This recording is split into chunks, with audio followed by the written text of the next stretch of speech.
Assalamualaikum warahmatullahi wabarakatuh. Yang saya hormati Bapak atau Ibu dosen, serta teman-teman mahasiswa baru yang saya banggakan. Sebelum saya mulai, saya ingin bertanya dulu. Siapa di sini yang pernah mengalami rasa gugup saat diminta berbicara di depan kelas atau di depan banyak orang? Yang tangannya merasa dingin, suara bergetar, dan tiba-tiba pikiran auto blank? Ada di sini? Kalau kalian pernah merasa seperti itu, tenang, kalian tidak sendiri. Saya pun dulu pernah mengalami hal yang sama. Waktu awal masuk kuliah, saya pernah diminta presentasi mendadak tanpa persiapan. Rasanya campur aduk, jantung berdebar, tangan gemetar, dan saya bahkan lupa kalimat pembuka yang sudah saya hafal semalaman. Tapi dari situ, saya belajar bahwa rasa gugup itu sebenarnya hal yang wajar. Dan justru menjadi titik awal untuk belajar berani tampil. Kali ini, saya ingin berbagi tentang bagaimana kita bisa menghadapi rasa gugup tersebut dan membangun rasa percaya diri ketika berbicara di depan umum, skill yang sangat penting bagi mahasiswa. Mengatasi gugup adalah kunci public speaking yang memukau.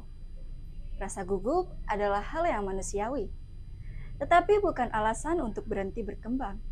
Kemampuan public speaking akan kalian butuhkan baik selama perkuliahan maupun setelah lulus nanti. Berikut beberapa hal yang saya pelajari dari pengalaman pribadi ditambah dengan beberapa pandangan dari para ahli. Langkah pertama, kenali akar rasa gugupmu.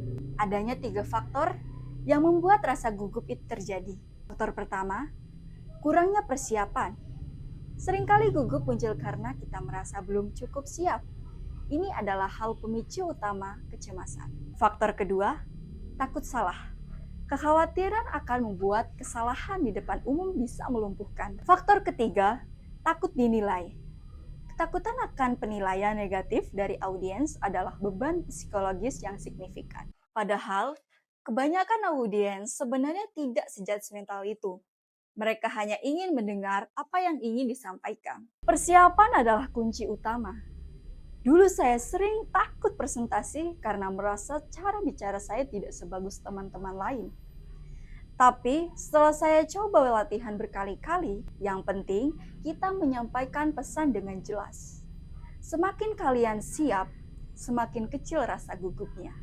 Langkah 2, gunakan bahasa tubuh yang positif. Menurut penelitian Passive Secret 2024, 55% keberhasilan public speaking berasal dari bahasa tubuh. Bahasa nonverbal ini memiliki dampak besar pada bagaimana pesan kita diterima. Hal kecil seperti berdiri tegak dan tersenyum bisa meningkatkan rasa percaya diri secara signifikan. Langkah ketiga, latihan bertahap, bukan langsung sempurna.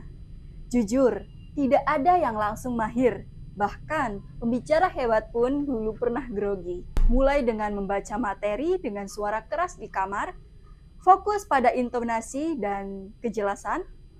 Yang kedua, latihan di cermin.